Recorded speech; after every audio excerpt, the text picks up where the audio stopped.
Can tell you something, I'm back before we get to it. Make sure you like and subscribe, and you always watch the full video. Reputation has always mattered in hip-hop.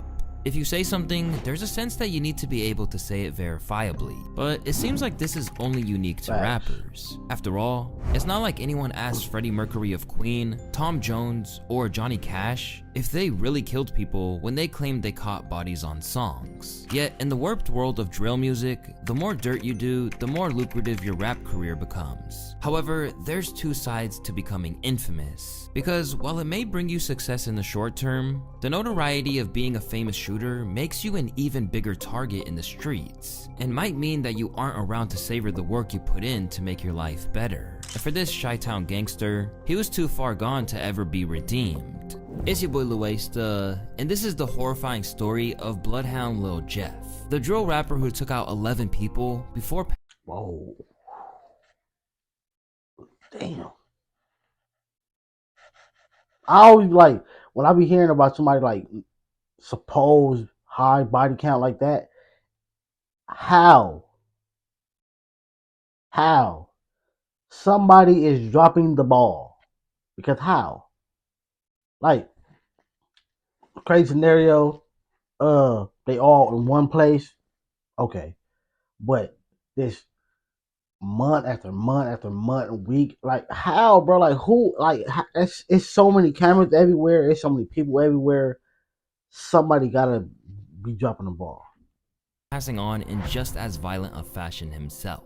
Raised by a single mother in Chi-Town, Jeffrey Harris never had it easy. In fact, he was almost capped inadvertently at the age of 14 when his house was shot up due to his older brother's own gang ties. Meanwhile, his father, who wasn't around, allegedly had ties to 068 C Block. Hailing from 79th Street and Maryland Avenue on the east side, this is Black Disciples territory. And eventually, Jeff threw caution to the wind when his dreams of basketball were over. I was 16. I was trying to play basketball, but that's around the time I ain't make the varsity team. So at 16 was when I was realizing this shit real. I don't know what the f I'm gonna do. Cause you know, after that point, it's like once you don't make that team, it's over. Left with no direction, he soon found himself in the way. No, you still, bro. You're 16.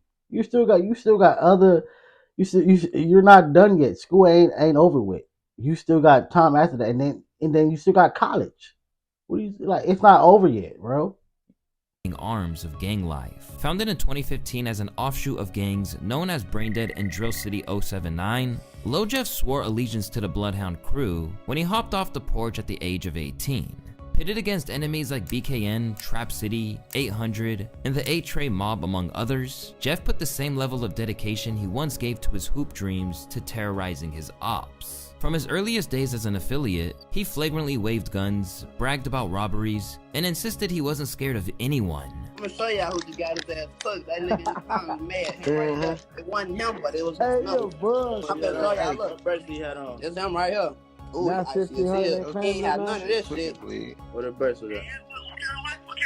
Man, look, we Rolling. exposing this nigga, cuz his ass is Show fucking. that dick. We got an AP already, Scone. I'm having my way in Chicago, Illinois. Now This we got shit another rose. Hey man, give the people their shit back. Like, Them that should never been trying to kick it down Atlanta Green. damn. That's it, $10. It cost him his whole hustle career. Everything he worked hard for, it cost lost all $50,000. However, in a world where some individuals That's crazy. Nigga trying to buy some bread and y'all. That's why you gotta be careful, bro. That's why you gotta be careful, bro. Like, because niggas be plotting, dog. Niggas be plotting, bro. It be sad, cause like, bro, like, yeah, you got him, but what if he would have got you and took your life because you tried to get him? Like, bro, go like, take it with somebody again. Even though I hate saying it, but take it with somebody who went to jail for robbery, bro. Go get a job. Go get a job. do this without having any genuine commitment to the cause, this certainly wasn't the case with Lil Jeff.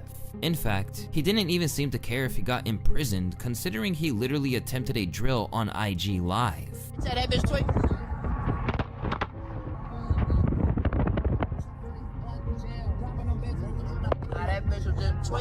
Despite his young age and lack of experience, Jeff quickly became a key player in the gang. The turning point came when his close confidant Z-Money was taken out in what was believed to be a backdooring hit. This killing shattered a decade-long truce between Bloodhound and Trap City, igniting an all-out war. For Jeff, this was a pivotal moment, the point where he officially declared open season on his enemies. I'm taking to killing school. Class start next week. You gotta at least have 2 bodies though. For I ain't coming with no. If you ain't got shit, I can't work with no beginners for. You gotta at least have a 2. I'm gonna give y'all 2 minimum. I'm gonna start at 2 minimum, cause y'all know why I'm gonna start at 2 minimum. Now I'm just doing it for a tradition. I'm gonna start at 2 minimum, man. 2, you gotta have a minimum of 2. No, anything, you gotta have 2. You gotta have a minimum of 2 of them bitches to come to school. You gonna sit your dumb ass in this seat, and whatever I say, do it. If you do anything scary, bitch, I'm smoking. Within a matter of months, Jeff would allegedly rack up 10 bodies, even commemorating this grim milestone with a tattoo. Some of their identities are still debated, with names like Lil Gutta from Hit Squad, Clay and Crew from A-Tray, and a 33-year-old known as Black from the Evans Mob, frequently mentioned by so-called Chiracologists. However, there are some that Jeff did his utmost to prove that he did, while stopping short of handing himself to the cops. First off, there was the murder of Trap City's Leal. In June of 2023, Leal got into a lift on the 1300 block of West Taylor in Little Italy when Bloodhound pulled up and unleashed gunfire, leaving him dead on arrival at the hospital. In the aftermath, the driver Robert Smith opened up about the horrendous attack. Smith says he hit the gas when someone standing outside of the car started shooting. He rushed going to the hospital where he was pronounced dead. I was running stop signs at intersections to get away. So at one intersection, I had to stop because there was a car coming through, and then I turned to him and said, "Hey, I'm going to take you to the hospital." And he said, "Okay." Then the next time I stopped, I had to stop at a light because there was 2 cars coming through the intersection, so I couldn't run it immediately. And I looked back then, and he wasn't moving anymore. Although no arrests were officially. When situations like that happen, bro, like niggas gotta be waiting outside your house. They gotta, because like what are the chances of you getting into an Uber or ride shit, whatever, and the day just happen to be sliding? Like it can happen, but the chances of that are kind of slim. It's more the chances of they was waiting. Cause bruh, like that's crazy, dog. Made, Lil Jeff hopped online immediately to claim responsibility. Go ask my ops that Michael Drake put shit in park. Go ask my ops that Michael Drake, his ass ain't making fuck. Go ask my ops that Michael Drake, his ass ain't get out that car. You know that? I was right there, you know that? And from there, he continued to antagonize his foes by reenacting the scene for his own amusement.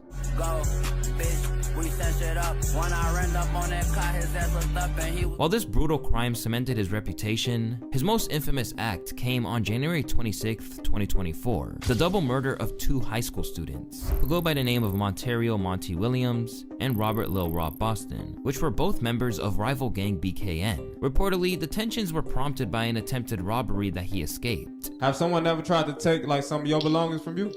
Now listen, I ain't gonna lie. A nigga did run off on me before. I will tell you that. Niggas did what they did. What, he zeroed you on the move or something? Yeah, basically. That happens to the best of us, brother. We done all been finesse. Yeah, his ass ran off and it wasn't about shit. We done all been finesse, bro. It a little shit. That's what comes with the streets.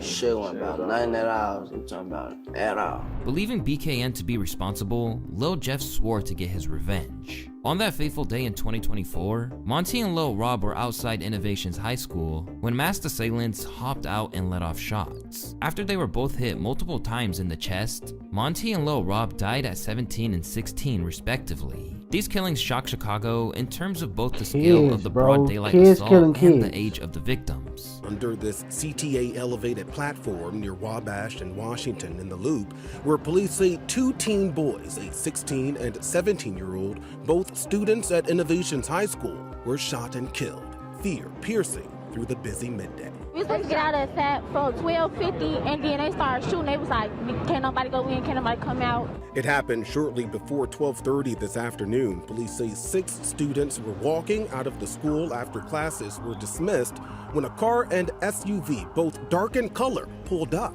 And a group of individuals exited said vehicles, fired multiple times, striking 2 of the teenage students of Innovations High School. But for Jeff, it It was just another thing for him to boast about. I feel it's just crazy how many niggas be in Chicago just crashing out, bro.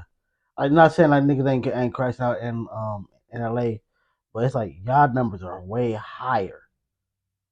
And then even though at any age losing your life is crazy, but for Chicago it'd be a lot of young niggas, 16, 17, 13, 14, 20. Like, bro, like you didn't even live a life and you already gone. Or you 21, 22, 11, 12, 13 bodies, supposedly. Like, that's if wild. I get mad enough, the shit will start happening. I went black for like a week, and poof. Gotta go after that one. Poof. I came back. Poof. I don't live them niggas though. Elsewhere, in his newly launched rap career, Lil Jeff made reference to turning Za into Za, referring to another moniker for Monty. Bitches wanna eat dick cause they know I smoke pot. We really spank shit, turns out into Za. Damn. Suddenly, Jeff became a rising name in Chicago, and as he transitioned into music, his notoriety only fueled his buzz. But with his growing legend came an ever-expanding list of enemies. While he's often recognized as a rapper, it's important to note that Lil Jeff's music career was incredibly short-lived. His earliest tracks like Can't Beat Us only surfaced about 2 years ago, but with his name now carrying weight both in the streets of Chicago and on Reddit as an active shooter, his Stepping in Blood mixtape soon got immensely popular. Soon enough, he was getting calls for interviews where he became cryptic about the exact activities he was up to on the streets. Because they said Bloodhound Lil Jeff got 10 bodies. I said, okay, well, he can't be in Iraq then. This nigga must be, you feel me, in the UK. You know what I'm saying? So we definitely want to get to know the Bloodhound Lil Jeff story today. Can you start by telling us where you from? Chicago, you know what? East side of Chicago. East side of Chicago. However, it's clear that he leaned into the image whenever he got the chance. So, okay, so you got this reputation, man. You got this crazy reputation. Shit. Feel me? How do you move through Chicago? Do you feel like you probably got a target on your back? Hell nah, these niggas scared, man. I'm outside every day, they ass ducking. I never see people on live dropping my low, showing they ass where I'm at. We be outside every day. I be from up everywhere you could think of. Soon, Lil Jeff's legend continued to expand, with speculation growing that he wasn't solely active in Chicago. In both his own music and that of his allies like Lil Scoom, there were lyrics hinting at him and Q50 operating as hitmen. It's wild. And then the even more crazy thing about Jeff and Q50 is that, you know, allegedly they were doing hits for money in another city. So there's a whole bunch of lyrics that they've got talking about I'm in Milwaukee taking hits for hits for paper, doing hits for change. And only since my documentaries came out, there's been a new theory on Reddit that there's basically was a triple homicide in Milwaukee that people are saying, yo, this is the one where Jeff and Q50, they were paid to kill one guy and they ended up killing 3 guys. And then there's a bunch of lyrics where Jeff and Q50 have these little bars where they're talking about my first hit was a 2 for 1. I'm in Milwaukee doing hits for the change. My first hit wasn't a regular hit. It's actually crazy. These guys are taking it to a whole nother level, and you can tell that they idolize Von. As wild as it sounds, this theory was backed by Jeff appearing in Milwaukee. It's just crazy because, like, bro, like the things that you do in the street are supposed to be left in the street. You're not supposed to go bragging about it. You're not supposed to be like only people that's supposed to know is you inside of the people that it happened to. Them supposed to be the only people that's knowing about it. Bragging about it, yeah, nigga, that's crazy. Rappers' music videos, along with artists like K-Rax paying tribute to him on Instagram. Free bass for life. Although he believed the city was beyond saving, Lil Jeff insisted that no matter how much success he gained as a rapper, Chicago was the only place for him as long as he had unfinished business. How can we make Chicago a better place? You can't. This shit f***ed up. Yeah, that's how. If you what you could do for now is just mind your business and just that's it. Just stay in your own lane. That's all you could do. But it's f***ed up. I ain't this shit f***ed up. You just gotta get the fuck on. If you can move, go ahead and get the fuck out of here. Yeah, I know you aspire to move one day once you know. If you know that, I mean, he I don't know. I'm not him, so I don't know him. So he probably, hey, I'm already doing whatever I'm doing. I ain't no leaving. But it's like if you know it's a messed up place, bro. You telling people if you can leave, leave, shouldn't you be trying to do the same thing? Like, you supposedly sit doing a whole interview with a person's watch that you took, supposedly. Bro, like, that's embarrassing right there. No? I ain't ducking my shit, boy. Then you want to stay? I love the racket busting. You love that's crazy. Not right now. Yeah. I got shit going on. But no matter how ruthless he That's seemed, sad. Jeff wasn't as cold-hearted as he That's made himself sad. out to be. Beneath the tough exterior, it was clear that he was self-medicating to cope with the trauma of his lifestyle. At one point, he was even seen snorting a perk mid-interview. Now I see you over there, you getting something This together. ain't about shit, no attention. We ain't never seen that on DJ UTV before. There's a lot of shit you ain't never seen.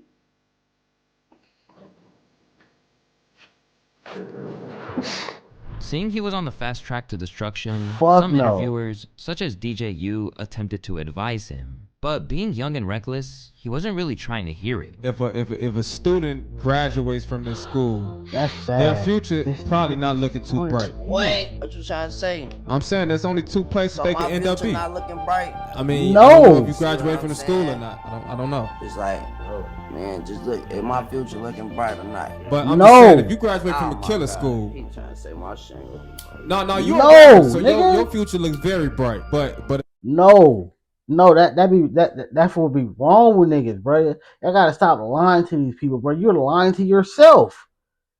Your future looking bright. You're staying in a place where you know it's popping at, and you want to stay because you got things going. Nigga, if you're trying to be a rapper, move. You got like $30,000, $40,000 chain on your neck. That could have been towards your new place in a new city. Move. Make your future bright, bruh. Stop doing what you're supposedly doing. How you talking about you got a bright future and you what? Yeah. That thing that he just did went straight to his head. What? RP condolences. I think they say he was RP, but if not, condolences, brother. Or this is crazy. What? That just threw my mind completely off. How people, look, you gotta in life, you gotta pick a side. The streets or not. You can't do both. When you're doing both, you're great. Like if you're in the streets, right, and then you're doing things, being a rapper, being a any type of thing that's dealing with social media, you're gaining eyes in people who you don't personally know that know you now. Let's say you're a rapper, you got 1 million followers. 1 million, that's 1 million people who know you now. That's 1 million people who you don't know. And you're still doing things in the streets. You're gonna get caught because you're gonna end up, cause bruh, you're known by 1 million people. Where do you think you're gonna go to be able to do anything? if a young man go to a killer school, That's why every rapper that's have a bright future. See, that's why every rapper that's doing things in the streets, they always get caught. Because you don't know who knows you. Go bank up money and be well. Exactly, you could do a lot. Listen, that shit come with more. Listen, it's a lot of shit behind the scenes that I can't tell you, and that's why I'm trying to skip questions, cause I can't come on. Trying to skip the question. Right. Get the fuck on from this shit. Besides, Lil Jeff had a pretty cynical outlook for someone who was barely even old enough to drink. For one thing, he was scarily at peace with the prospect of his demise. But the alleged mass murderer claimed that if he did go down, there'd be vengeance. They say I'm dead, tell them to get back. Oh no, they still finna go spin for me though. They still finna spin for me. That boy hell got caught in rap, yeah or not. Folks say he still finna go spin for me. Whoever did that to me, we spinning on y'all that. Throwing away souls like dirty napkins is crazy. Talking in pre-death is wild. At least he was prepared to go. Clearly, Bloodhound Lil Jeff wasn't scared of going down in a blaze of infamy. In fact, it appeared that he felt there was no way around it once you entered that life. In this sense, Jeff shared the same mindset as one of his rap idols, King Von. Somebody kill somebody, everybody got family, somebody relate to him or somebody cool with him, you kill him, now everybody that he was close with is trying to kill you. It's a never ending, or they gonna kill, let's kill somebody close to him. Right. Hey, how does that end? How y'all stop that? It don't stop until everybody, all the people that playing the game, is gone. You see what I'm saying? Mm-hmm. It's the last man standing. It's either you're gonna be in jail, you're gonna die, or you getting lucky around this bitch. Primed to keep pushing as long as he could, Lil Jeff would never back down nor retreat. It can, yeah, on that aspect, yeah, but it can start to deteriorate if niggas stop putting niggas on. Stop putting niggas on, then that way when it gets, cause like, man, mind you, everybody, you know, you're gonna get old. So if one person, just say if this group has 30, 40, 50 niggas, right? The last person, once you're old, if them last people ain't putting nobody else on, the hood is gone. That means that's one less hood. That's doing things. That's the start. Stop putting niggas on. So when things went Stop left, starting new crews, those in the know new saw it games. as a foregone conclusion. Inevitably though, if you knew Jeffrey, yes, inevitably. And sure enough, in the same year that he was catapulted to fame, Lil Jeff would be taken out of the picture. Considering how much dirt he did in the streets towards his rivals, Lil Jeff was already firmly on their most wanted list. But the situation escalated when he was caught in Trap City during an attempted drill. After chasing his enemies into their own territory, Jeff stormed into a house, aiming to take out an op, only to catch a bullet to the chest. And although he was rushed to the hospital, it was a little too late, as he was pronounced dead on arrival. The crime scene noted that a male victim, John Doe, was near a sidewalk when he was struck in the chest by gunfire. The victim was transported to the hospital where he was pronounced dead. There are no suspects in custody. A large number of shell casings were located at the crime scene. Lil Jeff was gunned down at just 21 years old, and for his enemies, his death was a cause for celebration.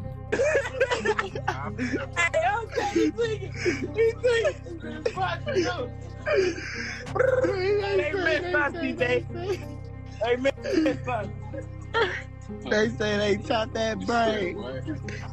Hey, twig. Hey, overfed. What you on? Can't eat this shit. Yeah, I ain't gonna lie to you. Oh, yo. I gave you that. Hold on. I gave you that. I bet. Pop that right now.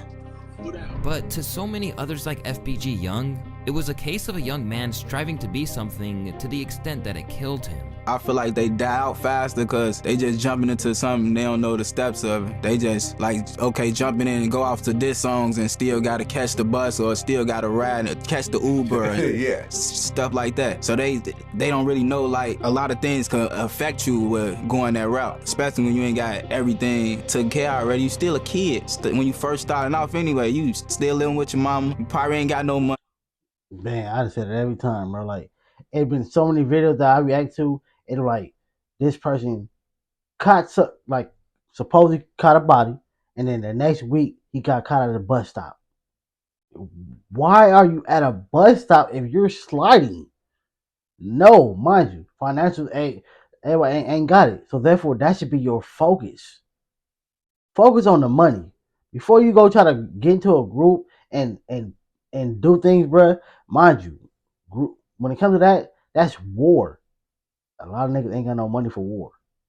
When it comes to that, you gotta be able to pay for a toolie, use it, be able to go get another one, and you gotta be not at a bus stop. A bus stop is the most dangerous place ever because you're standing there, nowhere to go. You don't know. Again, all these cars are going by. You don't know who's in these cars, and you just standing there, probably with the headphones on. More than likely, especially today's time, you're in the phone. Nobody's just standing there looking at every car, and even if you're doing that, somebody's gonna eventually get mad. Hey, why you mad dogging me in my car? It could be somebody who has nothing to do with nothing. Why you mad dogging me? That's a dangerous spot. You gotta take these buses, you fucking with these hoes that fucking with these other people, so it's all stuff could play out. But they not knowing this at the time though. According to Chirac experts, the death. The thing about it though, niggas know that now. It's 2025. Niggas know being on live, that's dropping your location. Showing your car, that's dropping your location. You gotta watch it with the girl that you're trying to talk to, who you're trying to crush on, because you don't know who she's dealing with. She might have it might not even be an op. She might just have a crazy baby daddy, a crazy ex-boyfriend who's willing and ready to crash out behind her. Nigga, you gotta be careful, bro. Fellas, when you meet these girls, ask them who you talk to, who your ex, who your baby daddy, where your family from, where your family hang out at. What side do you, or are you neutral? You hang on what side? Because there's so many different ones. You hang with the SA, you hang with the Bloods, you hang with the Crips, you hang with the, like, who you hanging with? You gotta be asking questions, bruh, because bruh, some box will get your head knocked off. Lil Jeff was linked to the attempted setup Niggas of crash out behind box, Trap bro. City Rob. You can see on the video some. It'd be a girl who's getting ran through by 50 niggas. And she got like at least 3 of them niggas who willing to crash out behind her. Outside, like talking to their girlfriend or, talking to a person who they just interacted with. And you see him run down and chase the guy in the house. And then you see him flying back off the porch. And then you hear do. And the paperwork can say he was hit 19 times in the chest area. He was shot 19 times. And that's how I think they grabbed Rob for the murder, because it's overkill. It ain't self-defense 19 times. Yeah. Clearly see on camera that 4 dudes is waiting outside basically to ambush them. Like, I don't think he should be in jail, but in Chicago, they lock up the wrong people. They let out the wrong people, and it's just crazy, man. But Rob, he's still up in there. He's still up in there. He got charged with the murder of Lil Jeff. Rob was recently picked up for the murder after a witness allegedly placed him at the scene. In a bizarre twist, cops had to use 2 sets of cuffs on Rob's due to his sheer size. But with a lack of solid evidence, he was ultimately released. Rather than boasting about it, he seems more focused on moving forward. Go ahead, yes. He's someone I don't want to talk. You don't want to talk? Yeah. Yeah, there ain't nothing to brag about, I bro. trot Rob, what you on, gang? What you on, gang? Shit, we coolin'. Yeah. We right here talking. As for Lil Jeff's fans, that's not nothing to brag about, bro. If he try to, even though if supposedly he try to come get you, and then his life with snatch again, that's why you gotta. The streets ain't it, bro. But that ain't nothing you brag about. As soon as he get to bragging about it, you happy? He got people too, like Von said, he got people who love him. So therefore, talking about Lil Jeff. So therefore, you get to bragging. The people who love him, you bragging that the homie gone? What? Come on, bro. Nah, bro. They simply saw it as a case of squandering the potential he had. He jumped off the porch at 18, which means he had nothing to do after high school but hang with the wrong crowd, and went hard in the streets to catch up or prove himself. Having a name as an alleged killer and prove yourself to another nigga. Hell no. Hell no. The only person that you should be proving yourself to is if you got some great loving parents and yourself. That's it. Do not be out here proving yourself to another nigga. That is the most lamest thing ever. That's not your. At the end of the day, your goal is to become a man. To be a man. A man does not prove himself to another dude. No. Especially when you're gonna prove yourself to this nigga who's not, more likely ain't gonna do nothing for you, but crush your baby mama when you go to jail or when you end up in that casket. Definitely a robber while moving around like that is like having a death wish. But while most normal people saw him as someone who simply squandered his potential and fell victim to the streets, so-called Chirocologists praised him as a legend. Is the legions of kids on Reddit who are really like worshiping Lil Jeff for the amount of murders that he was. What is it called? Jeffology? Yeah, there's a Jeffology. They have a Jeffology subreddit. They're calling him J-Roy, which I was very into that. And one of the most damning things is like this series of emojis that he would put in his captions, in which each different emoji seemed to reference a different person. So like a lot of people have seen this like really traumatic video of basically these 2 high school age kids. They got killed in Chicago. It's been alleged that Lil Jeff was the one who took them out. As for his homies, the world essentially stopped. In a tribute post, Lil Scoom89 couldn't believe what happened to his fallen brother, saying, "I love you. I'ma be with you real soon." A talented rapper in his own right, Scoom had big plans for life beyond the shy. Where you want to be at age 33? Somewhere in Europe in a big ass crib with my wife and kids, so not worrying about shit. My first goal now is to get away from him for period point blank. Like, I already don't be in this motherfucker. Like, what's the point of living here for? Shit, I wanna have kids, gang. I ain't gonna lie, fuck. I don't get no how tough you is on my dead cousin grave. What a real nigga scared of death and fucking jail. My cousin grave, don't let no nigga tell you they not scared of that shit. But tragically, Scoom wouldn't get a chance to achieve any of that. Instead, he barely lasted a month before he was ambushed and murdered while simply trying to get a haircut. And with that, Chicago Drill was relieved of two of its biggest prospects for the future, leaving a glaring hole in the scene. I feel like if they had some real guidance in their life, like motherfuckers who's really standing on them, how motherfuckers be standing on me and how I stand on my artists, and I feel like Lil Jeff and Lil Scoom, them little niggas they was something to work with. Like I ain't gonna lie, like they the new generation. But by the sounds of it, all that despair. You gotta get niggas before they get heavily indulged into the streets. That be the thing. Some people, like maturity. You gain it as you grow. That's why certain people, like once they start getting older, they start leaving the streets alone. But for some young kids, again, if you don't have no guidance, you got to get them at that moment. Hey, no, like what? You trying to hang out where?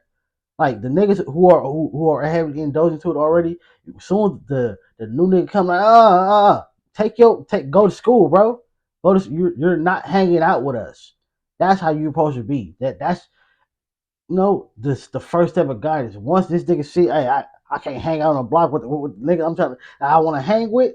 What else are you going to do? You gonna stay in school, and then it slowly starts trickling down. Like more, it's hopefully will be less and less people doing this. But if everybody, hey, yeah, come on, you're 13, yeah, here, that's not what your mother be doing. Hasn't stopped 079 Bloodhound from staying active. According to Trapler Ross, their homie and fellow rapper Q50 has recently picked up where Jeff left off. He also argues that if Jeff had survived, he would almost certainly be behind bars by now. You know, Q50's still out here. He got arrested for a little period of time, but he got let back out, and he's just out here, navigating the streets supposedly with 8 bodies. I don't know how he's not in jail. It's actually kind of baffling, this whole situation. I think if Jeff was here, he would definitely be in jail, facing really serious charges for a number of bodies that he'd allegedly committed and claimed. Those guys made it really obvious for everyone, In a rare interview, Q50, who spent time behind bars for firearm possession, insisted that he's still pushing on for his brothers in every way.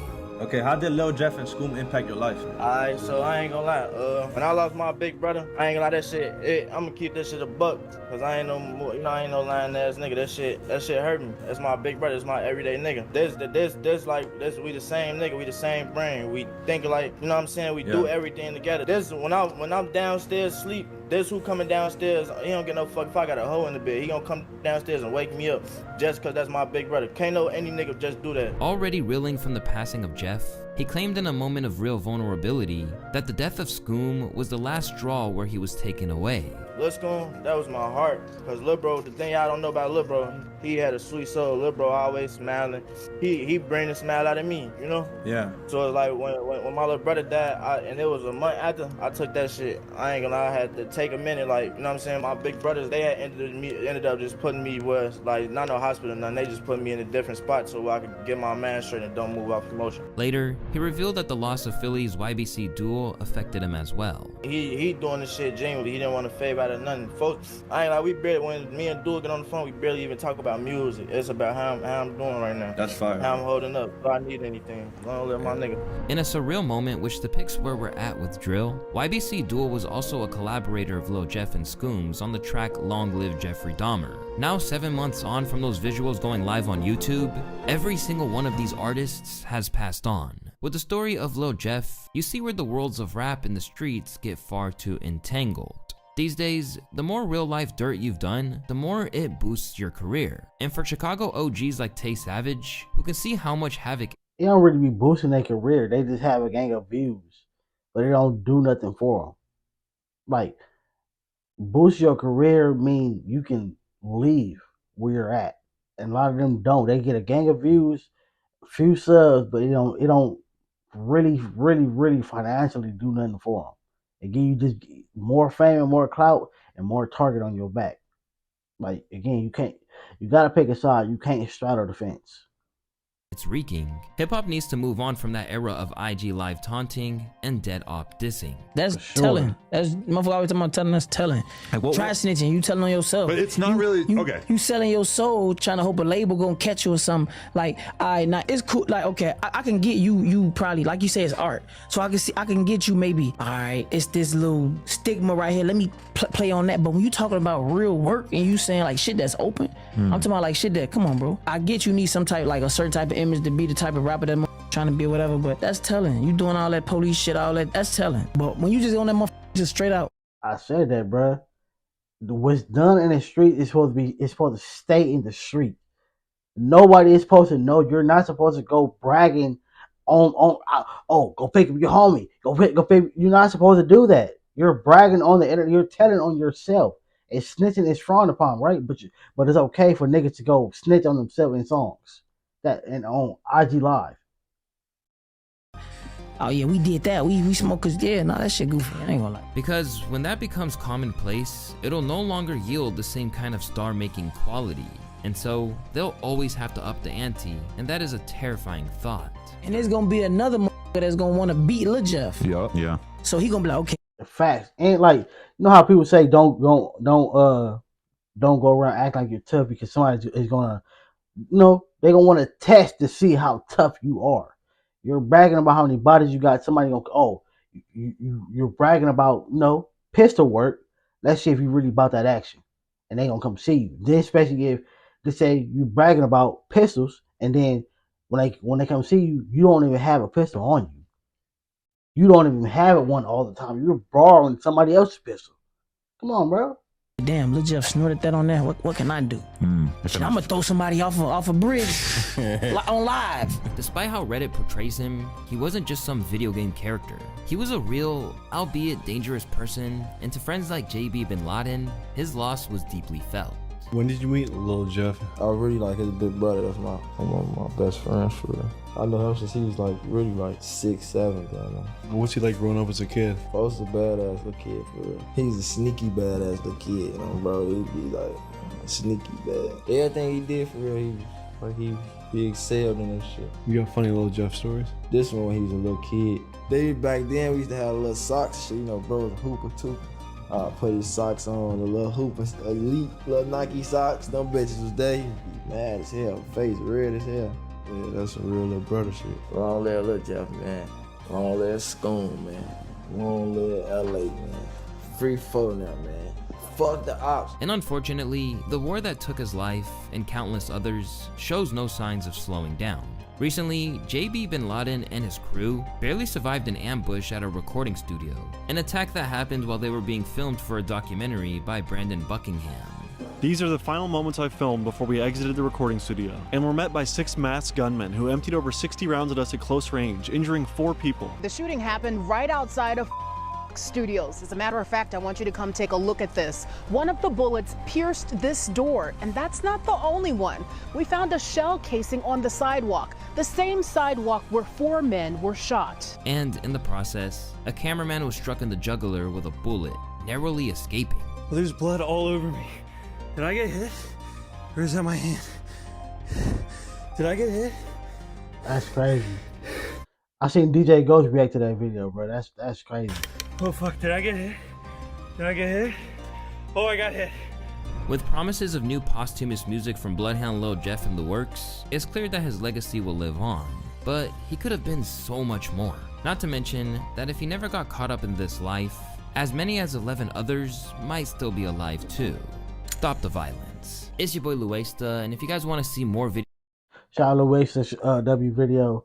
Condolences to all the people that was lost in this video. For real people, bro. I ain't nobody daddy. I ain't nobody preacher, bro. But it's time to leave the streets alone, bro.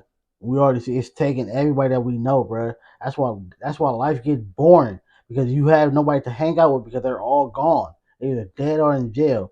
And then for certain places, I think that's probably in Chicago too. I reacted to a video and it said something about the reason why a lot of these gang members don't be going to jail because they look at it as like mutual combat or something like that. I forgot what it was called. It's some type of crazy law, like mutual something. And it's like, oh, somebody from the street took out somebody else from the street. That's why these niggas don't be getting no real time, and they get to come out and have 3, 4, 5, 6 bodies because the law not doing their job. Lock these niggas up.